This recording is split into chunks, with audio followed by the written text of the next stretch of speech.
El eje cafetero produce el 19.11% del PIB nacional, siendo el turismo la principal actividad económica de la región. Esta cifra silencia el conflicto armado vivido, aún presente en el territorio. Justicia. Dignidad. Memoria y verdad. Prejuicio. Responsabilidad. Paz. Datos para la construcción de memoria y verdad. Un podcast de CINEP Programa por la Paz para conocer la labor de organizaciones que recolectan información y denuncias sobre violencia política y violaciones a derechos humanos en Colombia. Nubes que reflejan el dolor que ha inundado mi raíz. Banco de Datos de Derechos Humanos y Violencia Político-Social del Quindío. Eje cafetero. Memoria y verdad. Carlos Andrés Quintana Gallego, investigador del Banco de Datos de Derechos Humanos y Violencia Político-Social del Quindío, Eje cafetero. Nosotros hemos intentado hacer precisamente un seguimiento a la situación de derechos humanos y violencia político-social y también en el marco del derecho internacional humanitario. Estamos haciendo un trabajo de sistematización de casos, identificación de situaciones de violaciones de derechos humanos. Se hace un seguimiento de esas situaciones para poder realizar unos diagnósticos y a la par poder hacer una documentación de los casos identificados para poder hacer entonces la sistematización a través del banco de datos en su sistema de información de violencia en línea y a través de la revista Noche y Niebla. En el eje cafetero, en el primer semestre de este 2021, se registraron 9 asesinatos a líderes sociales, desplazamientos a 450 indígenas, amenazas contra mujeres lesbianas, entre otras vulneraciones, según registró la revista Noche y Niebla en su edición 63. Estos datos se recolectan a través de un seguimiento, principalmente de los hechos noticiosos, lo que es prensa, para poder como identificar los posibles casos, pero lo que se busca es poder a través de esa identificación hacer ya una profundización del caso a través de unas fuentes más directas y ahí también un diálogo con las organizaciones sociales que puedan aportar información. También se hace recepción de denuncias que se hace a través, hay organizaciones que trabajan con comunidades o el trabajo que se va realizando con ciertos sectores que aportan información sobre hechos de víctimas.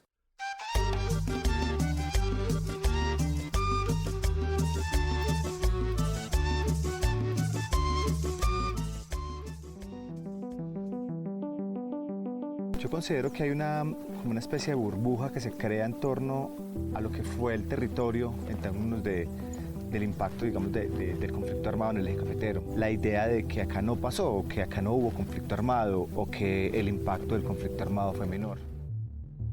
Una de las problemáticas, principalmente que tiene el eje cafetero, es el tema de la invisibilización de la situación en materia de derechos humanos, ya que los 3 departamentos tienen un fuerte componente en relación al turismo y por lo tanto de conservar una imagen de remanso de paz en estos territorios, tanto para el tema turístico, pero también de inversión en el tema de vivienda, y precisamente se ha convertido en una forma de poder ocultar las violaciones e infracciones al VIH a través de la negación de las situaciones y también de la presencia de grupos armados en la zona. Desde el Comando de Policía del Departamento de Risaralda se afirmó el día de hoy que no existen denuncias o evidencias de que en el departamento se registren a la fecha casos de desplazamientos forzados, amenazas ediles o concejales por cuenta de presencia de grupos al margen de la ley llegados desde el departamento del Valle y Cauca. Se ha dejado establecido que no se ha evidenciado la presencia de grupos armados organizados, así como tampoco se ha recibido denuncias que adviertan de delitos como el desplazamiento forzado, amenazas o extorsiones por parte de estos grupos. Como esto ha perdurado durante tantos años, esta iniciativa pues de vender los territorios y negar sus problemáticas, principalmente ha sido en un comienzo, tenía que ver con el tema de la expansión del paramilitarismo, que por ejemplo en estas zonas nunca han querido reconocer la presencia de grupos paramilitares, la expansión del mismo, y antes de controlar mucho más las zonas,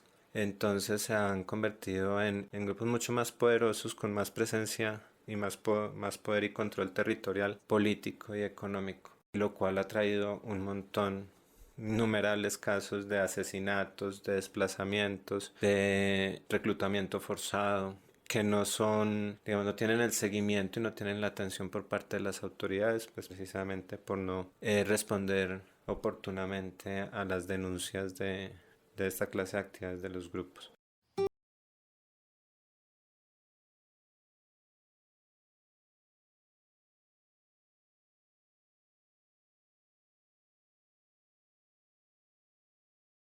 Ellos con mis dos hermanos los vistieron de guerrilleros, les colocaron una granada al lado, armas de fuego y los hicieron pasar por guerrilleros, diciendo que eran unos trabajadores de finca.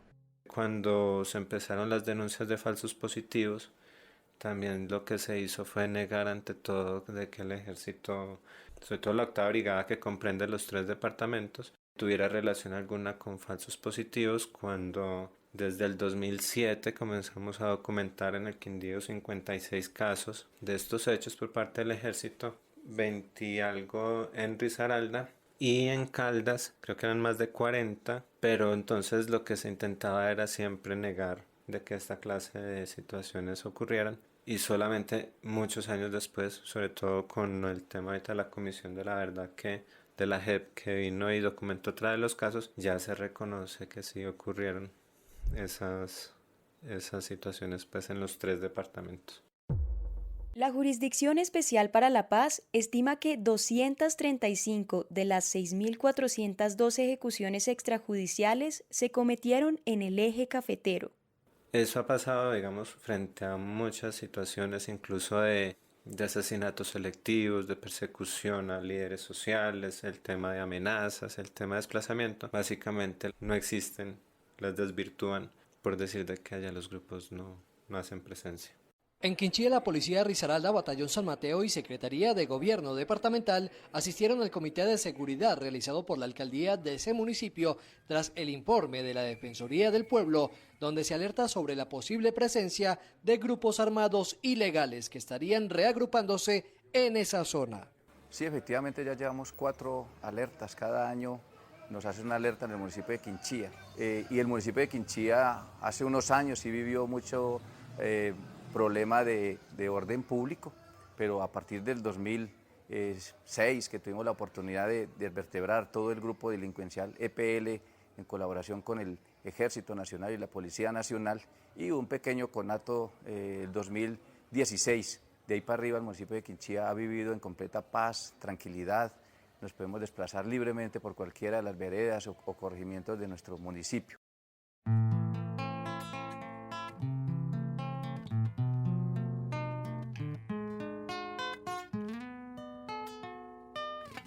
Ahorita hay precisamente una época que es muy compleja. La incidencia de las organizaciones en tema de denuncia y de reivindicación de derechos ha disminuido en los últimos años.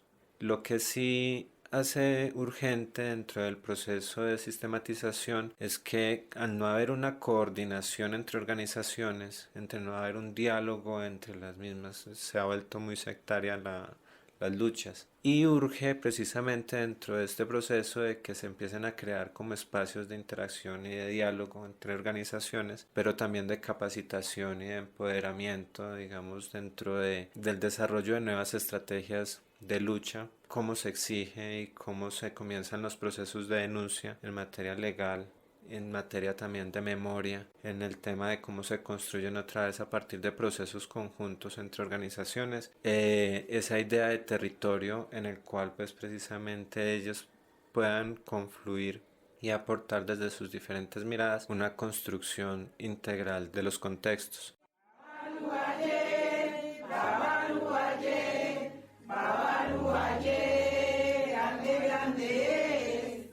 los proyectos que busca reunir el conocimiento y las recomendaciones de organizaciones e iniciativas sociales para que el conflicto armado cese en el eje cafetero es el Baúl de la Esperanza de la Comisión de la Verdad, en donde, como menciona Carlos, la idea es construir la paz colectivamente.